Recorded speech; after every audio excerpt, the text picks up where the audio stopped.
Nanindigan ng Senado na hindi nila hahayaang arestuhin si Senator Bato de la Rosa. At live mula sa Senado, nasa frontline ng balitang yan si Mean Los Baños. Mean, anong update dyan?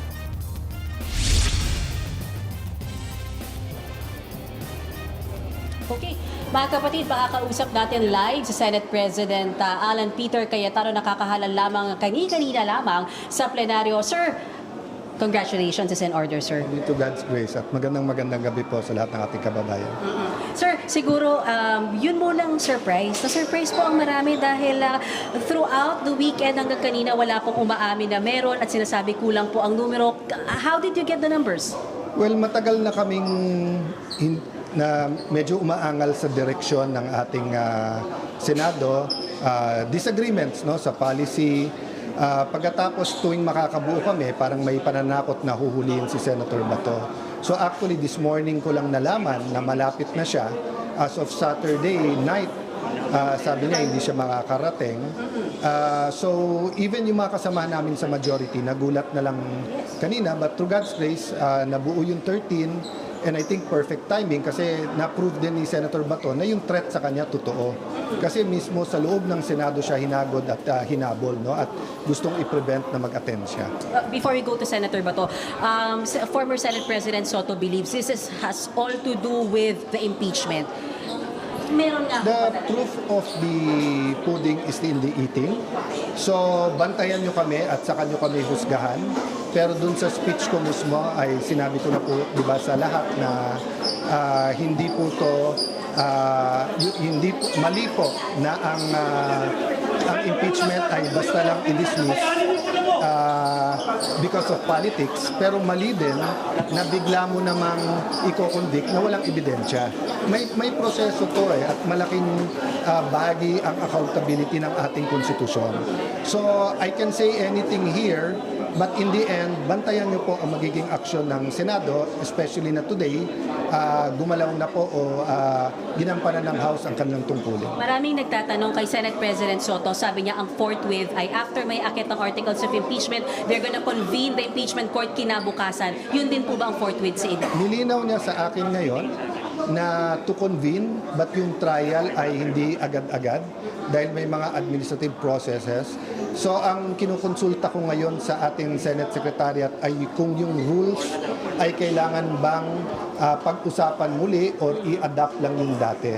So actually I will do everything you've said tonight, but I don't think there will be any delays and I don't think there are any machinations on the part of the new majority. All of us know that the Senate is on trial also, so we will do our best. So if the articles of impeachment will be transmitted by tomorrow, you will convene the impeachment court by Wednesday? I will update you tomorrow, di ba? Kasi I just have to look at everything, di ba? I don't want to speculate, but we will follow the Constitution, we will follow the rules. Okay, let's talk about Senator Bato de la Rosa. He's under protective custody. What does that mean, sir? That means that paninindigan ng Senado, ang tradisyon ng Senado, na hindi mo basta pwedeng arestuhin sa premises and we will wait for a final warrant of arrest from the court.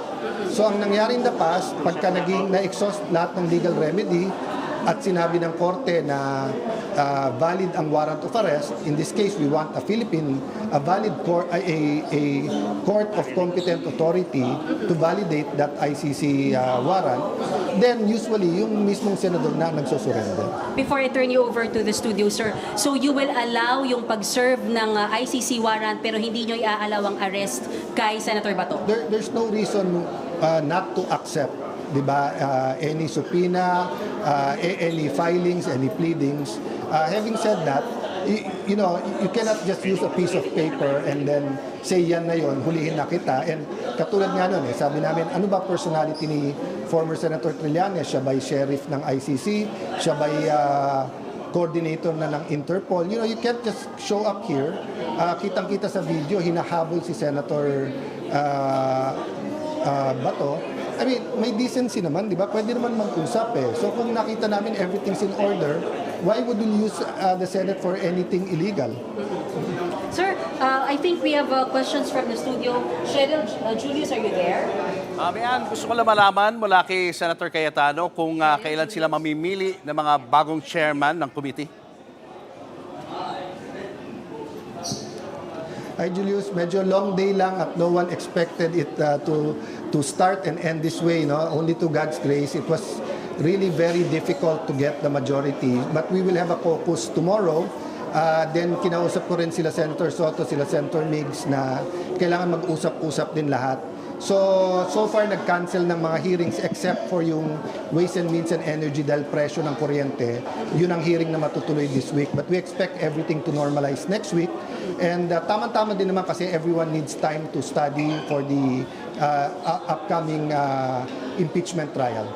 Senate President, siyempre pinag-uusapan din kung sino ang papalit kay Senator Lacson sa Blue Ribbon Committee. Posible ba na si Senator Marcoleta ay makabalik sa Blue Ribbon Committee as chairman?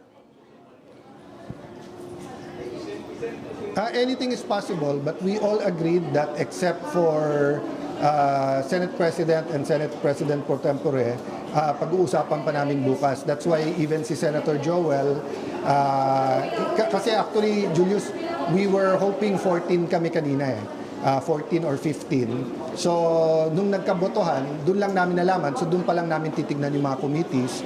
But I'm extending the arm of cooperation and unity sa ibang mga miyembro. So, marami sa kanila katrabaho ko the last 4 years or for that matter, the last 20, 30 years. So, I'm hoping we can have a bigger majority. Kung hindi, mas maraming independent na tutulong din sa majority. Senator, good evening. Si Cheryl Cosim po. Nabanggit nyo lamang na you were hoping ng 14 hanggang 15 na bilang, pero 13 lang yung nakuha nyong bilang. Ano ang naging reaksyon nyo? Yeah, good evening, Cheryl. Kasi may nangako sa amin na yun nga, na pag 13, sila 14, sila 15, or magpakita lang si Senator Bato. So, it went back and forth. And, you know, I won't point fingers, pero alam nyo naman, ang dynamics hindi lang sa loob ng Senado Our country is going through some political turmoil. So there's a lot from the private sector, from the executive, from relatives ng mga senador. There's so many factors. But what's important for me is may integrity ang Senado at independent. So of course, ang 13 ay napakapayat na majority. That means I could be there for 1 day, I could be there for 2 years. So if we can build a better coalition, a more balanced and numerous coalition, meaning kung pwede tayo umabot ng 15, 16, mas gusto natin yon. Having said that, so ngayon 13 to 9, we're still going to work with them and of course offer them committees. So Last question daw tayo at mag-a-adjourn si SP ng kanyang session. Okay, so yun pong dalawang pong nag-abstain, yun po yung inaasahan yung akala nyong makukuha nyo, yung kanilang boto. Hindi naman po. Not necessarily naman po. They kasi yung friendships at loyalties dito, di ba? So like si Senator Migs, nag-abstain din ako sa kanya dati, kaya sabi ko nakaganti ka din.